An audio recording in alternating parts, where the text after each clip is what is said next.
ఓం నమ శివాయ. మనకి విష్ణుమూర్తి దశావతారాలు తెలుసు కదండి.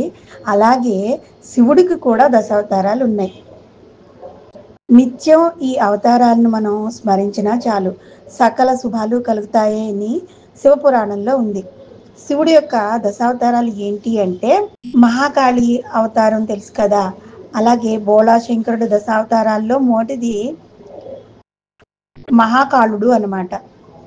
అందులో అమ్మవారు మహాకాళిగా ఉండి భక్తుల్ని అనుగ్రహిస్తూ ఉంటారు.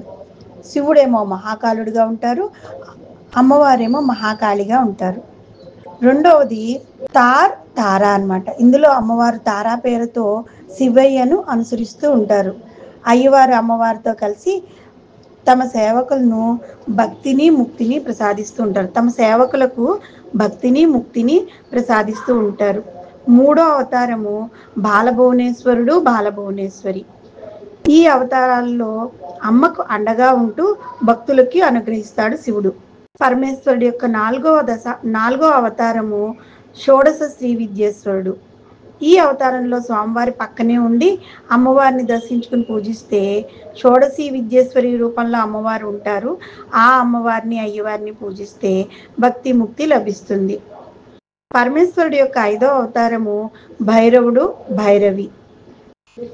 అమ్మవారేమో భైరవీదేవిగా దర్శనమిస్తారు. ఉపాసకులను అన్ని కాలాల్లోనూ అమ్మవారు అనుగ్రహిస్తూ ఉంటారు.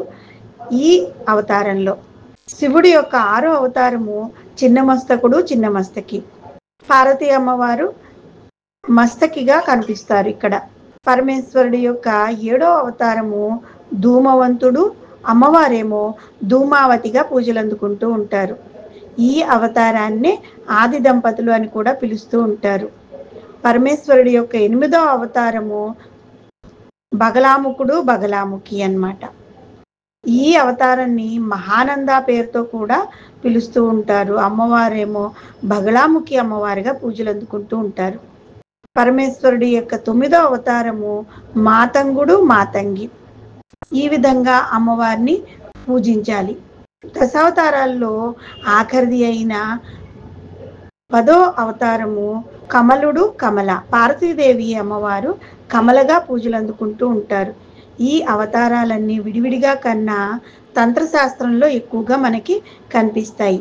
అమ్మవారు అపరకాళిగా దుష్టులను శిక్షించడం చేస్తూ ఉంటుంది.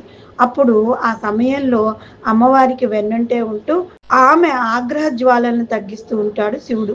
తంత్రశాస్త్రంలో ప్రతి అవతారానికి విడివిడిగా మంత్రాలు, ఉపాసనలు, విధులు ఉన్నాయి.